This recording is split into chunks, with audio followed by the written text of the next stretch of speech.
Hello friends, आज के synonyms कुछ इस तरह से हैं। स्टार्ट करेंगे with the word earnest. Earnest को याद रखने के लिए दोस्तों आप इसका रूट वर्ड लीजिए अर्न। अर्न मीन्स कमाना, चाहे आप पैसे कमाने की बात कर लीजिए, चाहे रिस्पेक्ट, इज्जत, एट्सेट्रा एट्सेट्रा। तो दोस्तों एग्जांपल ले लीजिए, कोई भी XYZ लॉटरी डालता है और उसका लॉटरी में नंबर लग गया है और उसके फ़ोन पे मैसेज आ गया है, तो वो क्या होगा दोस्तों, एक्साइटेड हो जाएगा एकदम, ठीक है। और उसकी प्रक्रिया जो भी प्रोसेस होगी उस लॉटरी से रिलेटेड, वो उसको एकदम जोश के साथ करेगा, ठीक है। तुरंत तत्पर, मतलब तुरंत एक्शन लेगा उसके ऊपर वो, ठीक है। और उसको एकदम पूरा मतलब ध्यान लगा के, पूरा डिटरमाइन होके, एकदम डेडिकेटेड तरीके से उसको क्या करेगा, फॉलो करेगा इंस्ट्रक्शंस को और आगे आगे उस तरह से काम करेगा। तो दोस्तों ये क्या हुई, उसकी अर्नेस्ट रिस्पॉन्स, मतलब एकदम से जोशीली रिस्पॉन्स हुई। तो इसी तरह से अर्नेस्ट का मीन है एकदम जोशीला, तत्पर। जैसे किसी ने कोई किसी को काम बताया, आपके टीचर ने आपको कोई सिलेबस में सब्जेक्ट समझाया और आपने तुरंत उसके ऊपर एक्शन लेके नोट्स बनाना शुरू कर दिए, तो वो हो गया आपका मीनिंग अर्नेस्ट। अर्नेस्ट का मतलब जोशीला और अर्नेस्ट रिस्पॉन्स हो गई वो आपकी उस टीचर के प्रति। तो दोस्तों अर्नेस्ट का मीनिंग हो गया एकदम डेडिकेटेड, डेलीजेंट, कमिटेड, एसिडुअस, डिटरमाइंड, और साथ ही साथ आप इसको ह्यूमरलेस, क्योंकि जो सीरियस होगा उसमें ह्यूमर नहीं होगी। ह्यूमर मतलब ये हंसी मजाक नहीं होगा, वो सोबर एटीट्यूड होगा। और कोई भी काम जब डेडिकेटेड तरीके से करते हैं तो हम सीरियस हो जाते हैं, ठीक है दोस्तों। तो इस तरह से आपको इसको याद रखना है। तो जो नेक्स्ट वर्ड है वो है एकस्टसी। एकस्टसी, ठीक है, इस तरह से प्रोनाउंस करेंगे एकस्टसी। इंग्लिश डिक्शनरी है उसमें भी इसी तरह से प्रोनाउंसिएशन दी है, एकस्टसी। तो दोस्तों ये जो वर्ड है इसके नाम पे एक पोएम भी है। जॉन डन मेटाफिजिकल पोइट हैं दोस्तों। वो जो मेटाफिजिकल पोइट्री लिखते थे, जो बियॉन्ड इमेजिनेशन होती है, मतलब बड़ी ही इंटेलेक्चुअल, मतलब उसमें आप बड़ा दिमाग का इस्तेमाल करके लिखा जाता था, नॉर्मल आदमी नहीं समझ सकता, लैंग्वेज थोड़ी टफ होती थी। तो जॉन डन जो है वो बेसिकली लव पोइट है और वो लव पोइट्री लिखते थे। और दोस्तों लव में क्या है, परम आनंद, प्यार में आनंद है, जॉय है, ब्लिस है, जील है, एंथुसियाज्म है, ठीक है, यूफोरिया है, जुबिलेंस है। जुबिलेंस मीन भी परमानंद होता है। सिल्वर जुबली, गोल्डन जुबली मनाते हैं ना दोस्तों।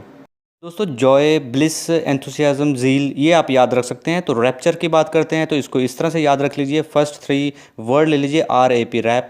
जो गाना गाते हैं, सिंगर होते हैं ना, वो एकदम फास्ट फास्ट सॉन्ग गाते हैं, तो उसको सुन के आनंद आता है, ठीक है, हमें अच्छा लगता है। बहुत लोगों की हॉबी होती है रैप सुनना, ठीक है। तो ये इस तरह से याद रख लीजिए। एंड यूफोरिया, एंड यूफोरिया का भी सिमिलर मीनिंग है, जॉयफुल, जॉयस, डिलाइट, ठीक है दोस्तों।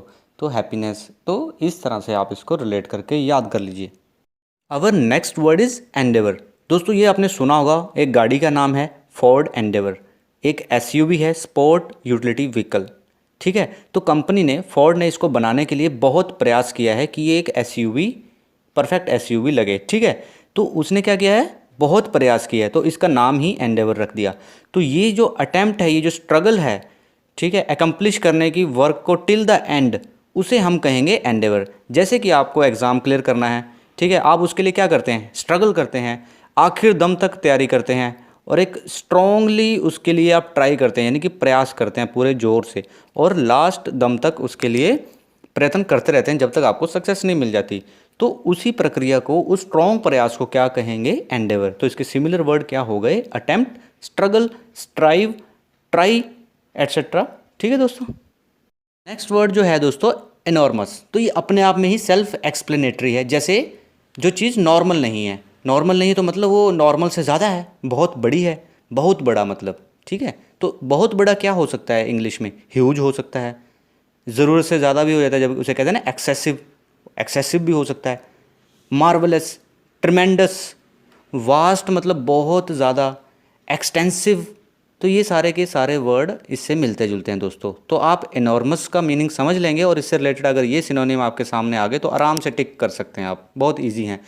इमेजरेबल भी कह लीजिए, लिमिटलेस कह लीजिए, एंड गाइगेंटिक, बोलते हैं ना वो, गाइगेंटिक बिल्डिंग, गाइगेंटिक प्लेन, इस तरह से। कॉस्मिक, हमारा ब्रह्मांड बहुत बड़ा है ना, कॉस्मिक। इस तरह से आप इसको याद रख सकते हैं। Next word is enthusiasm. तो दोस्तों ये वर्ड जो है बहुत ही इम्पोर्टेंट है हम सब के लिए, जिनको ज़िंदगी में आगे बढ़ना है। तो एक उमंग है, एक उत्साह है, कोई भी ऐसी सिचुएशन हो जिसमें डटे रहना है, ठीक है, हमें वो एक एंथुसियाज्म जो है एक सोल्जर के अंदर, एक स्टूडेंट के अंदर, एक किसान के अंदर बहुत होता है। तो ये क्या है, एक स्पिरिट है, एक फोर्स है जो हमारे अंदर है, एक पैशन, ठीक है। और इससे बहुत इंटरेस्टिंग चीज़ें बताता हूँ मैं आपको। महिंद्रा की गस्टो, आपने स्कूटी सुना होगा नाम, गस्टो, टीवीएस की जेस्ट एंड पेप, इन सब का मीनिंग जो है दोस्तों वो है energy and high speed. In this way this all words are similar to enthusiasm. Next word हम याद रखेंगे एंट्रीट। तो दोस्तों इसको याद रखना है आपको ट्रीट वर्ड से। तो एंट्रीट का मीनिंग होता है विनती करना। तो जब हम किसी को ट्रीट देते हैं या अपने घर में किसी ट्रीट पे बुलाते हैं, शादी पे बुलाते हैं, तो हम क्या करते हैं, शादी के कार्ड के साथ, इनविटेशन के साथ बड़ा ही विनम्र निवेदन करते हैं, ठीक है, विनती करते हैं हाथ जोड़ के कि प्लीज़ ऐसे ऐसे हमारी खुशियों में शामिल होएं, ठीक है। तो इसी तरह से आप इसको याद रख लीजिए, मीन्स विनती करना।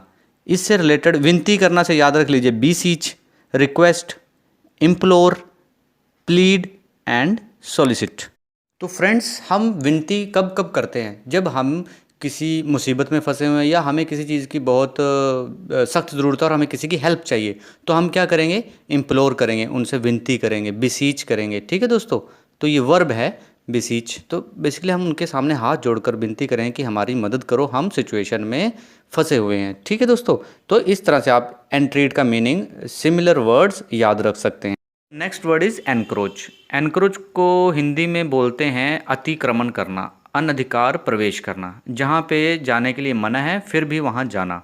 तो आपने वार्निंग बोर्ड देखे होंगे, नो ट्रेसपासिंग, मीन वो आपको मना कर रहा है कि आपको यहाँ नहीं आना है, अगर आना है तो परमिशन के साथ आना है।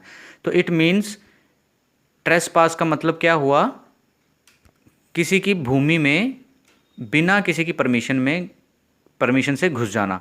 तो जनरली बॉर्डर मिलेगा आपको, ये देखिए फ़ोटो, इस बॉर्डर को अगर कोई तोड़ के अंदर आ जाता है तो उसे भी बोलेंगे ट्रेसपासिंग।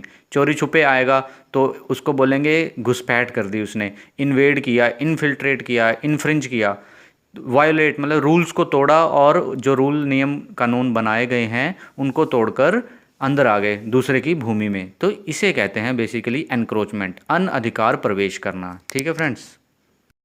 इरेडिकेट, इरेडिकेट मीन्स उखाड़ फेंकना। कहते हैं ना समाज से बुराइयों को उखाड़ फेंको, तो मीन्स इरेडिकेट करना, उसको ऐसे याद रख लीजिए। एबोलिश करना, टोटली मतलब ख़त्म कर देना, बर्बाद कर देना, डिस्ट्रॉय कर देना, कंप्लीटली एलिमिनेट कर देना। जैसे कुछ गेम्स खेलते हैं ना, लोग बोलते हैं ये एलिमिनेट हो गया इस ग्रुप से। हम मल्टीपल चॉइस क्वेश्चंस में बोलते हैं ना एलिमिनेशन, कि ये नहीं हो सकता, ये नहीं हो सकता, तो हम उसे बिल्कुल ही अपने ऑप्शंस लिस्ट से बाहर कर देते हैं। इस तरह से इरेडिकेट को याद रखिए, मतलब उखाड़ फेंकना, अपरूट, जड़ से उखाड़ फेंकना। समाज से हमें बुराइयों को जड़ से उखाड़ फेंकना है, ठीक है फ्रेंड्स। तो ये हो गया इरेडिकेट। सेकंड लास्ट वर्ड है आज का स्टीम। दोस्तों ये एक मारुति सुजुकी की कार का नाम भी है, अभी बनना बंद हो गई है।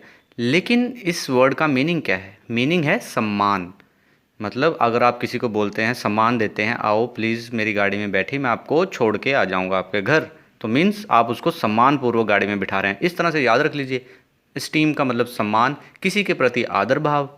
और इससे रिलेटेड वर्ड क्या हो गए, रिस्पेक्ट, रिगार्ड्स, ऑनर, ठीक है फ्रेंड्स, इजी। और today's last word is eternal. तो दोस्तों एटर्नल क्या होता है, एटर्नल ब्यूटी बोलते हैं ना, जो कभी ख़त्म ही नहीं होती, एंडलेस, एवर लास्टिंग, इमॉर्टल, आप इसे इम्पेरिशेबल भी कह सकते हैं। तो भगवान हैं जो, वो एटर्नल हैं, ठीक है, इमॉर्टल हैं, कभी नश्वर नहीं हैं। यही मानते हैं ना, आत्मा जो है वो नश्वर नहीं है, एंडलेस है उसकी ज़िंदगी, अनंत साल तक, समय तक वो जी सकती है। तो इस तरह से आप एटर्नल वर्ड को याद रख लीजिए। और ये रहे इसके similar word, endless, everlasting, immortal, undying, imperishable, etcetera etcetera, ठीक है फ्रेंड्स। आई होप आपको आज के वर्ड मीनिंग भी समझ में आए होंगे। अच्छे लगे हैं तो please like, share, subscribe. Thank you very much.